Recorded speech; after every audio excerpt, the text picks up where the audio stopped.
Hello everyone. Today is Friday, December 31st, 2021. Recruitment of 700 soldiers in Benin. The registration phase launched. This article is taken from La Nouvelle Tribune. And I have to give you warning that this is actually written as an advertisement. But if you can get through this with me, we can learn a lot from this. It's actually good news. The Beninese armed forces want to strengthen their workforce. In this context, a military recruitment competition will be organized.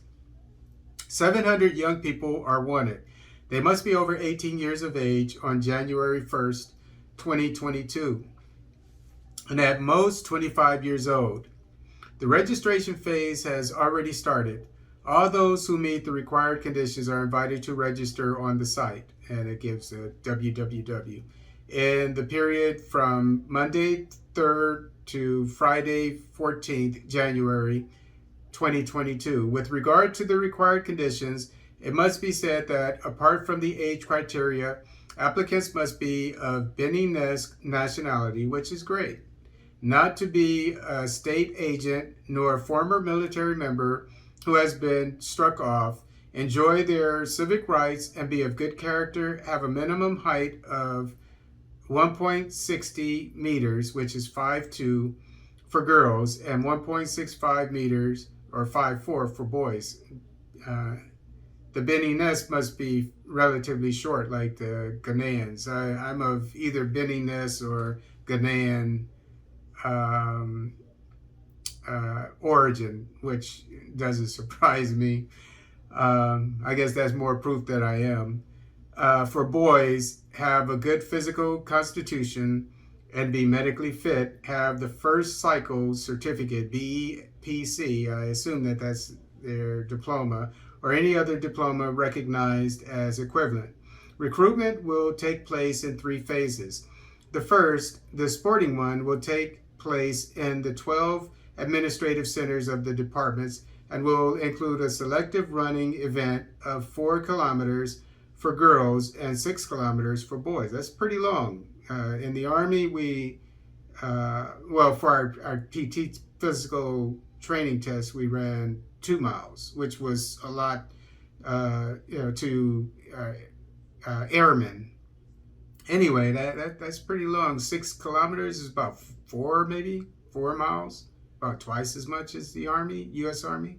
So I'm impressed. The second phase, that of the written test, will always take place in the administrative centers of the departments, and only the candidates selected for the sporting phase and after the study of the files will be authorized to take part.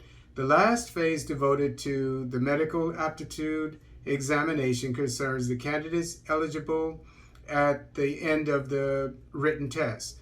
The composition centers and the dates of the various phases will be specified later, said the press release from the Chief of the General Staff of the Beninese Armed Forces, Rear Admiral Patrick Jean-Baptiste Aho.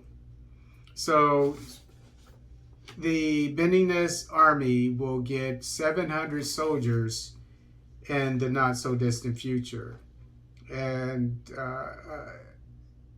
to my knowledge, Benin is not under attack by an insurgency, but this to me speaks volumes about the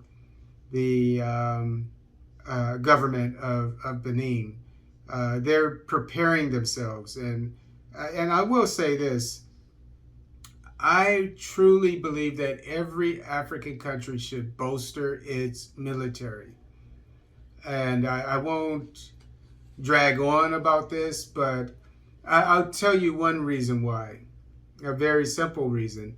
Because if every African, sub-Saharan African country had a large numbers, healthy numbers of service members, in other words, like 100,000 each, then if that would be about 5 million, I don't know, somewhere around there. I can't tell right at the moment, but at least 5 million for all of Africa. Let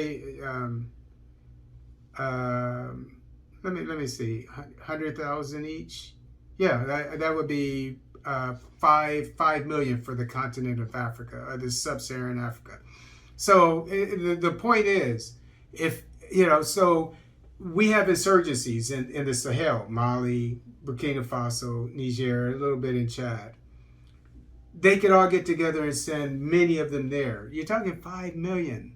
Nobody would be able to fart without the military knowing about it. So these insurgencies wouldn't be able to survive.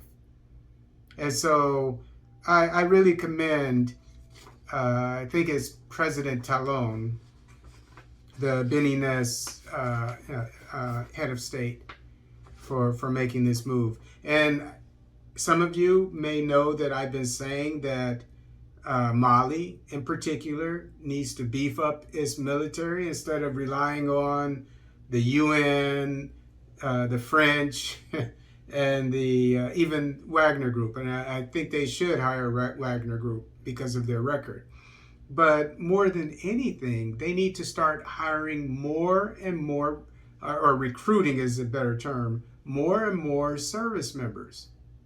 And so, a big country like Mali, with all that land space, needs at least 100,000 troops, maybe 200,000, whatever it takes, to put an end to that insurgency, and to have the weapons and vehicles to boot, and uniforms, etc., all the technology, etc., the drones, etc., to get rid of that insurgency. And this is a good example of how you do it. You prepare, you recruit. So Mali can learn from this. But again, I know that Mali, like most sub-Saharan African country, may have financial constraints. I understand that. And that may be the main reason why it's not able to recruit more troops. But I don't know if it takes the African Development Bank to contribute towards this, to beef up Mali's security. I don't know what it takes, or if it takes, again, the easiest thing is to get troops from other countries, the Pan-Africanist solution. And nothing takes the place of a Pan-Africanist solution.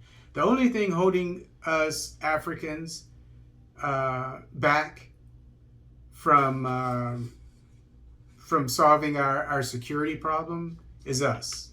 And it's the fact that we don't have a Pan-Africanist solution. However, in East Africa, in Mozambique, they're employing a Pan-Africanist solution to an African security problem.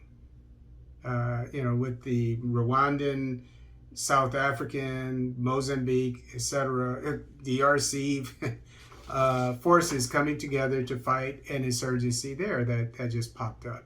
And it's working. It is Pan-Africanist.